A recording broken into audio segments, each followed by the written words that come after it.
Jakut atas sarannya Pak Jokowi. Ya, laporan pengadilan terhadap Rasman itu sudah sangat tepat karena marwah wibawa pengadilan sudah dihina sebegitu buruk. Itulah salah satu kelemahan di Indonesia karena kita belum punya undang-undang contempt of court.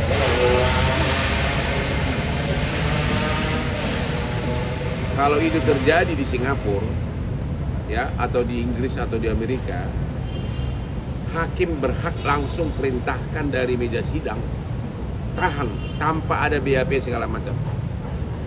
Itulah undang-undang itu langsung hak minit itu juga ditahan. Cuma di kita belum ada undang-undang contempt of court, ya.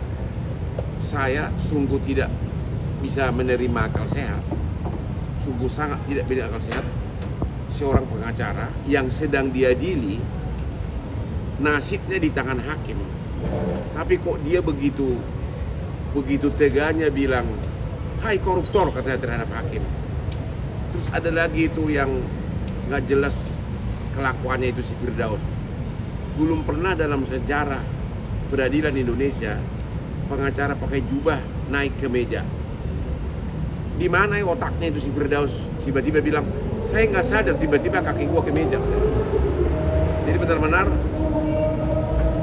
tindakan dari pengadilan itu sangat tepat. Bahkan ada lagi sebenarnya, ada lagi yang harus dilakukan oleh pengadilan. Karena apa? Ada yang lebih efektif. Dari awal saya udah usulkan kepada Ketua Mahkamah Agung. Kenapa nih? Oh, masuk aja sini bisa. Dari awal saya udah usulkan kepada Ketua Mahkamah Agung agar yang tindakan hukum pertama perlu dilakukan adalah cabut dia punya SK BAS berita acara sumpah. Anda tahu kan, seorang pengacara agar bisa sidang harus menunjukkan di setiap persidangan kartu pengacara yang dikeluarkan oleh organisasi pengacara, sama satu lagi SK BAS berita acara sumpah oleh pengadilan tinggi. Yang terjadi sekarang kan dia dipecat dari KAI, dia udah loncat langsung ke organisasi pengacara lain, ya, karena memang kita itu paling menyedihkan organisasi advokasi banyak. Jadi masih perlu ada orang kayak gini, nggak boleh lagi bersidang. Mahkamah Agung harus segera memerintahkan Ketua Pengadilan Tinggi cabut SK berita acara sumpah. Kalau itu dicabut tidak akan bisa lagi bersidang seumur hidup. Berarti bisa dibilang ini karir akhir dari Rasman dan Firdaus setelah dilaporkan dan nantinya bakal masuk penjara gak sih Bang? Secara bisnis karir dia sudah hancur. Karena klien mana yang mau pakai pengacara seperti itu? Kalau kamu menangani perkara di pengadilan pakai pengacara seperti itu yang dimusuhin oleh hakim, apa kau mau perkara kamu kalah?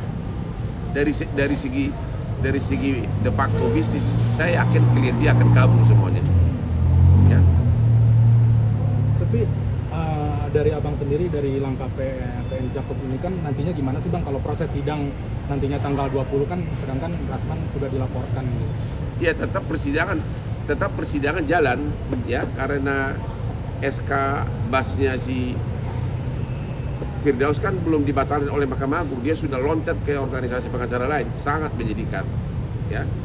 Tapi nanti tanggal 20 kita lihat apakah dia masih ngotot untuk sidang terbuka,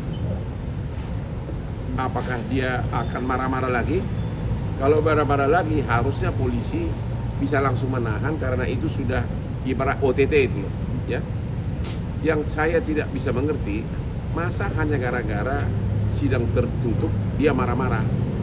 Karena dia dia tahu melawan Hotman Paris itu berat, super berat. Karena apa? Tidak mungkin saya membuat laporan polisi kalau buktinya tidak ada. Dia menuduh saya sampai 11 kali postingan di Instagram dia disebutkan saya penjahat seks. Oh, gue dipidana aja, dia aja nggak pernah. Kemudian kelainan seks, siapa bilang gua kelainan seks? Orang semua cewek cantik bilang gua super normal, ya. Itu nggak ada kaitannya dengan masalah yang saya dapat dengan mantan Aspri, dia mau sidang terbuka, sudah panggil semua infotainment dan TikTok, dia katanya mau buka. Saya hanya satu kalimat mematahkan dia. Apapun chattingan saya dengan Aspri tersebut, kalau suka sama suka, itu bukan pelecehan. Apalagi di BAP, mantan Aspri itu sudah mengatakan saya tidak merasa dilecehkan oleh Hotman. Itu sudah di BAP begitu. Jadi dia tahu itu, makanya dia sudah susah berkelit dari dakwaan. Makanya dia mau mencari kelemahan saya yang lain, tapi kan nggak ada kaitan. Mau saya ngapain sama ceweknya pun, kalau memang ceweknya tidak merasa dilecehkan, ya strategi dia salah total. Berarti ini bisa dibilang adalah langkah tegas dari PN Jakut ya Bang, mengikuti arahan langsung dari Mahkamah Agung. Oh itu menggambarkan tindakan pengadilan yang pertama kali dalam sejarah perdana di Indonesia, hanya dalam tempo 2 hari langsung dilaporkan polisi. Berarti semua hakim pun, bahkan pimpinan Mahkamah Agung merasa sadar bahwa merasa tersakiti, marwah pengadilan sudah diinjak-injak. Sudah benar-benar dia gayanya si Firdaus itu. Entah apa omongan dia, ya. Dia gaya si botak itu siapa? Si Rasman. Entah apa yang diomongin, ya. Nggak nyambung sama sekali. Karena di undang-undang dia yang memulai. Dia yang mau mengatakan akan membuka aibnya Hotman karena chattingannya berbau asusila. Karena itu makanya hakim demi hukum harus sidang tertutup. Karena kalau memang materi kesaksian saksi itu kaitannya dengan asusila, menurut undang-undang KUHP harus tertutup. Apakah dia punya otak apa gitu loh. Jadi hanya itu doang kenapa dia harus takut gitu. Yang Abang harapkan nanti ke Mabes Polri gimana Bang, sudah dilaporkan? Ya segera dipanggil lah itu. Aku pengen lihat dia dipanggil, ya, segera jadi tersangka dan segera jadi terdakwa agar gue pengen lihat botaknya itu duduk jadi terdakwa di kasus kedua, ya. Pada saat nanti dia duduk di terdakwa kedua, saya akan say hello dengan begini. Ini dong botak gitu loh. Kalau mau menambil hati wanita dengan gini, ya, dengan Lamborghini, bukan dengan janji-janji kosong gitu loh. Dia ini kegantengan gue ini, ya kan. Jadi dompet tebal, muka juga oke, gitu loh. Nggak sebanding gue sama dia. Orang gue dia mau coba saingan sama gue. Bagaimana coba dari pengacara dari daerah, aku pun nggak kenal dia. Sementara saya udah 38 tahun, 25 tahun dalam perkara-perkara bisnis internasional. Saya 4 tahun di Australia dengan pengacaranya 700 orang. Awalnya kenapa dia dendam sama aku adalah